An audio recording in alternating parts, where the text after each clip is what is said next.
Caros irmãos, estamos celebrando hoje o terceiro domingo do tempo comum.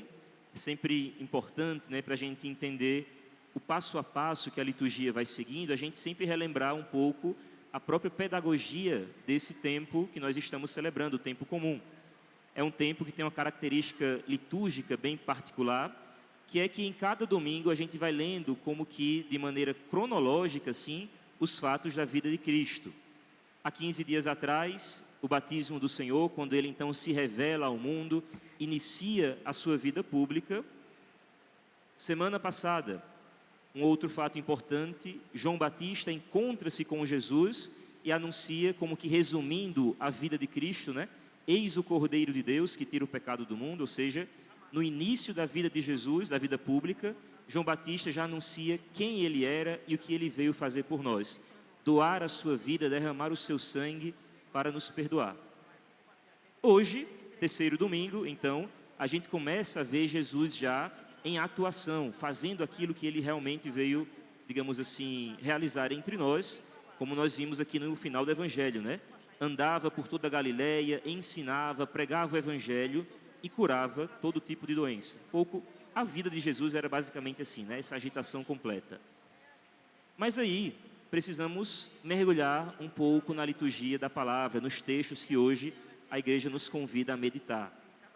O Evangelho de Mateus, como nós acabamos de ler, diz o seguinte, logo no início, que quando Jesus soube que João Batista, apareceu no Evangelho domingo passado, tinha sido preso, logo depois daquele encontro do domingo passado. Quando João foi preso, Jesus, talvez já prevendo que ele iria ser perseguido, mas que ele não estava ainda na hora de oferecer a sua vida em sacrifício, tinha muita coisa a fazer, ele precisava, por exemplo, fundar a igreja. Então, sabendo disso, Jesus ele se muda para uma região onde não seria o foco das atenções. Ele vai morar em Cafarnaum. E Mateus, ele lê esse fato da vida de Cristo, essa simples mudança de localidade, como cumprimento de uma profecia. Que profecia é essa? A profecia que nós lemos na primeira leitura, onde o profeta Isaías diz o seguinte: no tempo passado, o Senhor humilhou a terra de Zabulon e a terra de Neftali. Parêntese. Quando a gente lê isso aqui, muita gente não entende nada. Que é isso? Que nome estranho é esse? O que é que aconteceu nessa terra? De quem é? Quem é Zabulon? Quem é Neftali? Nós sabemos, que Jacó, que era Abraão, Isaac e Jacó teve 12 filhos, e esses 12 filhos formaram as 12 tribos de Israel, e a terra prometida, ela foi como que dividida entre eles. Zabulon e Neftali eram 2 filhos de Jacó, ou seja, eram 2 terras que ficavam ali no noroeste de Israel. Porque o profeta Isaías diz, logo no início da primeira leitura, que no tempo passado o Senhor humilhou essas 2 terras. Porque 800 anos antes de Cristo, houve uma invasão no reino de Israel, que foi a invasão do Império Assírio. E eles entraram no reino, precisamente no noroeste, ali na terra de Zabulon e na terra de Neftali. Acabaram com tudo, levaram o povo preso, enfim. Cerca de 200 anos depois, um outro fato, digamos assim, horrível aconteceu naquela localidade. Não os assírios, mas agora o Império Babilônico entra novamente em Israel, pela terra de Zabulon, pela terra de Neftali, leva o povo em exílio, acaba com tudo. E aí o profeta vê que aquilo foi uma grande humilhação para o povo. Interessante, foi graças ao exílio da Babilônia, quando o Império de Israel ruiu, foi ao fim o Império de Davi. Com o exílio acabou com tudo ali, enfim, depois houve a reconstrução, ok. Mas aí o profeta, quando o povo volta do exílio, quando ele começa a ver que a coisa está se restaurando, ele olha aquilo com muita esperança, O povo que andava nas trevas viu uma grande luz. Para os que habitavam nas sombras da morte, uma luz resplandeceu. Era um pouco a esperança que Isaías ia notando em seu coração, mas ele viveu muito e muito antes de Cristo. Mas aí, sim, um outro parêntese, Como era uma região constantemente invadida, ela ficava também no mar da Galileia, era uma rota de comércio. Então era uma região que tinha muito pagão, eram navegações para lá e para cá, então tinha muita influência negativa do paganismo, ok. Mas Mateus, o evangelista, que acabamos de escutar a leitura dele hoje, ele lê Jesus indo para Cafarnaum, a terra de Zabulon e Neftali, como sendo o cumprimento daquela luz que brilhou para o povo que andava nas trevas. Ou seja, Jesus entrando naquela região era como que iluminando o povo que ali jazia. Interessante, né?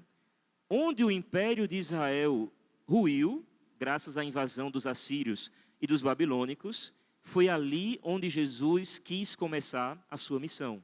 Onde todo mundo olhava com um aspecto meio negativo, pejorativo, Jesus escolheu iluminar em primeiríssimo lugar, com a sua palavra, aquela terra.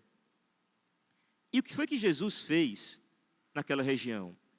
Interessante como Mateus coloca, né? Ele é a luz que iluminou aquele povo que andava nas trevas, mas Mateus ele nos diz qual era a pregação de Cristo.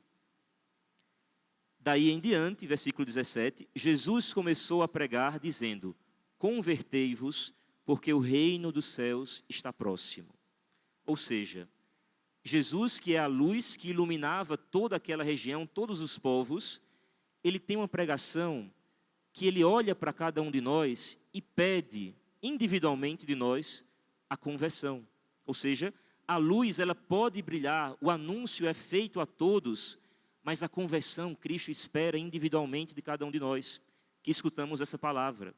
E precisamos dar uma resposta individual. Não posso, digamos assim, me garantir por fazer parte de um povo, por pertencer àquela descendência que os judeus colocavam toda a sua esperança. Não, convertei-vos individualmente, porque o reino está próximo. E aí começa aquilo que eu diria, acho, penso, é o centro do evangelho de hoje. Lá naquela terra de Zabulon e Neftali, naquela região tomada pelos pagãos, Jesus ele começa a construir, a fundar a sua igreja. E ele faz de uma maneira bem interessante. Quem vem à missa diária pode lembrar-se, né, que sexta-feira passada nós escutávamos no evangelho da missa o relato da vocação dos 12 apóstolos, só que narrado por Marcos. E Marcos diz o seguinte: Jesus subiu ao monte, rezou, depois chamou os 12 e começou, pronto, a missão. Ok. Mas Mateus não faz isso. Mateus ele vai falando como que é a vocação individual de cada um. E nós sabemos o nome dos 12 apóstolos, mas 6 deles a gente não faz ideia do que é que eles faziam antes de Jesus chamar. Onde é que eles moravam, qual era a profissão deles. 6 não fazemos ideia, porque o evangelho não nos conta. 2 sabemos bem. Mateus, por exemplo, o evangelho nos diz que ele era cobrador de impostos, trabalhava para o Império Romano. Simão Zelota, um outro apóstolo, não era Simão Pedro, ele era de um outro grupo. Ele era dos Zelotas, né, que eram como que um grupo radical que queria expulsar o Império Romano através de uma revolução. Sabemos um pouco a vida dele, ok. Aqui um ponto interessante, né? Um trabalhava para o Império Romano e o outro odiava com todas as suas forças o Império Romano. Ou seja, de 2 espectros políticos bem distintos, mas que Jesus quis os 2 e os colocou acima de qualquer coisa, qualquer politicagem mundana. Era algo muito maior que ele tinha para eles. E então sobram 4 apóstolos. Os 4 primeiros, por assim dizer, que nós encontramos a sua vocação narrada no evangelho de hoje. 4 pescadores. Simão Pedro, seu irmão André, Tiago e seu irmão João.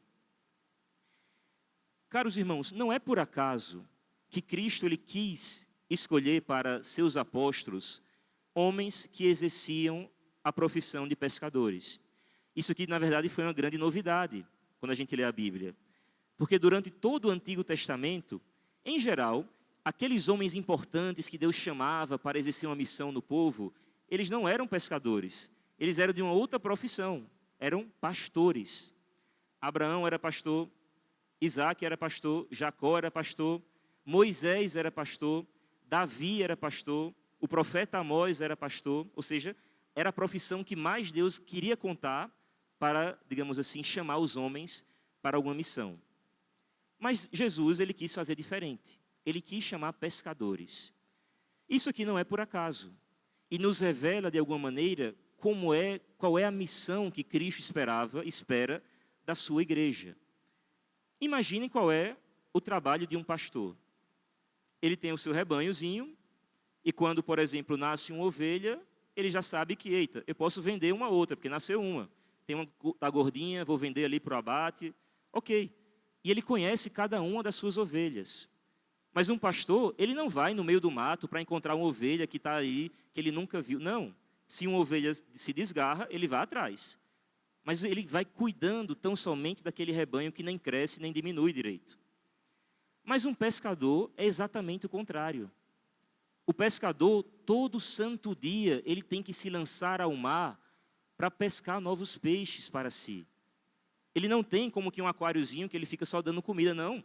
Um pescador, ele tem que se lançar ao mar, lançar suas redes, lançar sua vara de pesca, seu anzol, para cada vez mais trazer novos peixes. E foi esse tipo de gente que Cristo quis contar para iniciar a sua igreja. E ele quis que aqueles homens ficassem, continuassem como pescadores, só que de uma maneira completamente diferente. Vejam que Jesus disse a Pedro e a seu irmão André: segui-me e eu farei de vós pescadores de homens. E essa imagem, caros irmãos, revela-nos um pouco qual é a missão da igreja. A gente consegue entender, então, porque a igreja ela não pode se cansar quando se sentir satisfeita, por assim dizer, quando vê os seus bancos lotados. Não. Se tem alguém lá fora que ainda não conheceu a palavra de Cristo, é alguém que precisa ainda ser fisgado. É alguém que precisa ainda ser iluminado pela luz do Evangelho, pela luz de Cristo, que nós escutamos no Evangelho, uma luz brilhou para aquele povo que estava nas trevas. É por isso que Jesus, no último dia da sua vida entre nós, quando ele estava subindo aos céus, qual foi o mandamento que ele deu para os discípulos? Ide pelo mundo inteiro, a todos pregai o Evangelho, batizando-os em nome do Pai, do Filho e do Espírito Santo. Ou seja, a igreja, diferentemente daquela concepção que havia em Israel, de um povo, uma descendência, uma salvação restrita somente quem é daquele grupinho, não. A igreja, ela quer que todos sejam salvos. Por isso que ela se lança mundo afora para anunciar o Evangelho. Então, essa imagem do pescador revela um pouco o que é que Jesus espera de cada um de nós. Que a gente lance as redes e arraste, de fato, as pessoas para o seu rebanho, para junto de Cristo. Interessante, né? O peixe, quando ele está debaixo d'água, ele está na escuridão. Enfim. E quando ele é fisgado, ele sai da água e, de alguma maneira, ele descobre um mundo que ele não fazia ideia que existia. Ele vê a luz e ele descobre que tem uma realidade que ele sequer fazia ideia que existia. E é um pouco o que acontece com cada um de nós. Enquanto nós não fomos fisgados por Cristo, parece que vivíamos numa completa treva. Parece que a nossa vida ela estava restrita tão somente àquilo que é material. Mas quando nós somos iluminados pelo Evangelho, nós descobrimos uma vida sobrenatural, uma vida eterna, que precisamos atravessar pela dor da morte para então encontrá-la. É isso que acontece, caros irmãos, quando nós somos arrastados por essa rede que Cristo, através da igreja, lança para cada um de nós. Um detalhe interessante a gente vê no Evangelho. Quando Jesus está para subir aos céus, né, já ressuscitado, ele olha para Simão Pedro, esse que hoje ele diz que ele quer que seja pescador de homens, e diz o seguinte: Simão, filho de Jonas, tu me amas? Apacenta as minhas ovelhas. Ou seja, a missão da igreja é tanto a missão do pescador, de lançar as redes para arrastar novos peixes, mas ela também é a missão de um pastor, de cuidar daquelas ovelhas, de alimentá-las pouco a pouco, de saber quem é quem, de acompanhá-las, e se uma se desgarra do rebanho, o pastor ele vai atrás. É assim que a igreja age para conosco quando nós somos fisgados, quando passamos de peixes para ovelhas, por assim dizer. Então a igreja ela olha para cada um de nós com esse olhar carinhoso de um pastor que conhece, acompanha e cuida das suas ovelhas. Que bom é ser católico, que bom, que maravilha, devemos agradecer ao Senhor, porque em um dia esse anzol de alguma maneira nos fisgou. E quantos anzóis Cristo ele se utiliza, caros irmãos, para nos fisgar. É um pouco aquilo que a gente vê na segunda leitura. Paulo, ele olha para a comunidade de Corinto, para a igreja que estava lá, e ele vê um problema. O pessoal que tinha se convertido, que agora fazia parte da igreja, estava começando a fazer alguns guetos, alguns grupinhos. Uns diziam que eu sou de Paulo, eu sou de Cefas, eu sou de Apolo.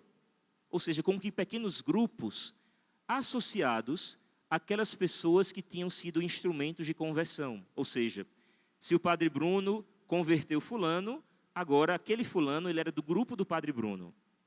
Mas o Padre Bruno, o Padre Nilson, o Frei Gilson, nós não passamos, caros irmãos, de anzóis que Cristo ele utiliza para pescar a cada um de nós, não para fazermos seguidores para nós mesmos. É isso que Paulo vai dizer. Será que Cristo está dividido? Acaso Paulo é que foi crucificado por amor de vós? Fui eu que morri na cruz? Não, eu não tenho seguidores para mim.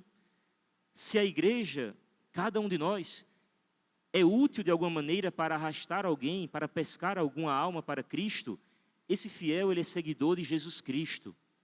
Ele é um membro do rebanho de Cristo, não de Paulo, não de Apolo, não do Padre Bruno, não do Padre Nilson, nem do Frei Gilson, nem de ninguém, de Cristo.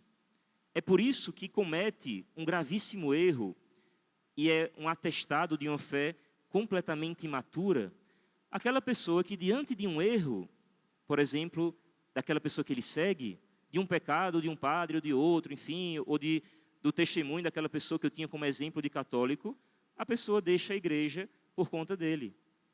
A quem eu seguia?